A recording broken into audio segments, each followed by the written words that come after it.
Pertama kalinya kami berhasil mewawancarai mantan pemilik Bank Senturi, Robert Tantular, bersama saya Aiman Wicaksono.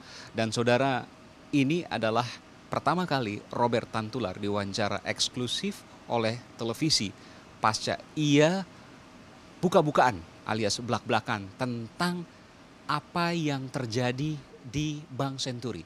Selamat siang, Pak Robert. Selamat siang. Sehat Pak Robert ya, terus diperiksa tim UAS, terus diperiksa KPK, stamina masih oke? Ya, mudah-mudahan masih sehat. Pak Robert, sebelum saya bertanya soal Senturi, saya ingin tanya dulu pemeriksaan di KPK dan juga tim UAS DPR. Ada sesuatu yang baru yang disampaikan oleh Pak Robert atau semuanya seperti keterangan tahun-tahun sebelumnya, 2009, 2010, tidak ada yang baru? Ada yang baru.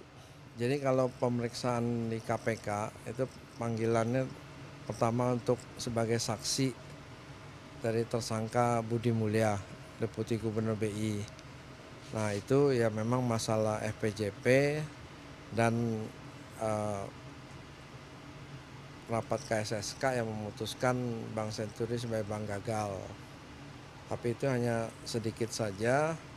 Nah kesempatan itu yang saya lebih banyak gunakan untuk meminta KPK menginvestigasi lebih lanjut dana bailout yang 6,7 triliun itu. Apa sebabnya menginvestigasi lebih lanjut? Apa yang Anda lihat?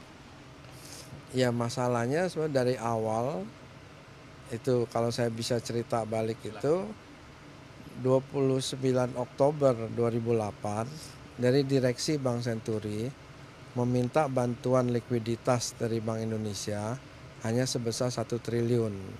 Itu juga dengan jaminan repo aset.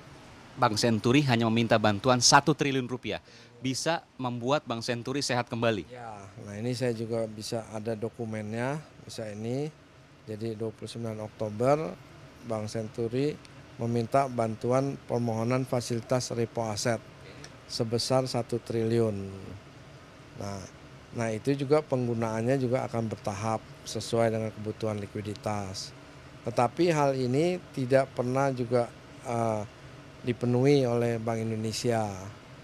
Nah, Bank Senturi bertahan terus sampai terjadi kalah clearing tanggal 13 November 2008. Tadi saya mendengarkan penjelasan Anda yang panjang lebar. Hanya dengan 1 triliun, Senturi bisa sehat. Tapi dikucurkan oleh pemerintah dan BI pada saat itu yang tergabung dalam KSSK. 6,7 triliun melalui LPS. Betul. Ya 6,7 triliun. Nah, Dan Anda tidak tahu menahu tentang 6,7 triliun itu? tidak tahu karena saya juga sudah manajemen diganti dan saya sudah ditahan di Mabes Polri sejak tanggal 25 November 2008. Anda melihat Senturi sengaja dikolapskan dalam hal ini? Ya kalau sekarang saya melihat ya memang ada invisible hand yang memang menargetkan ini untuk mengambil alih Bank Senturi dan setelah itu menggunakannya ini dengan kok bisa menjadi 6,7 triliun.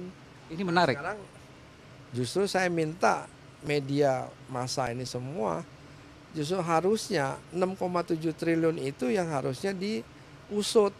Ini kemana saja, uangnya kemana? Kok sudah 5 tahun juga nggak bisa kembali-kembali. Tetap aja 6,7 triliun.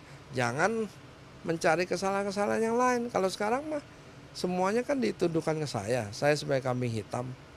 Udah ini. Ini menarik, invisible hand. Kenapa Anda menyebutnya sebagai invisible hand? Apakah ini terkait dengan orang yang, tadi kalau invisible hand pengertian saya adalah orang yang tidak tampak tapi berkuasa. Ya kenyataannya begitu. Sampai Maksud Anda sekarang, istilahnya sampai sekarang belum ada yang kejelasan 6,7 triliunnya itu kemana. Sedangkan audit BPK juga hanya memberikan gambaran garis besar.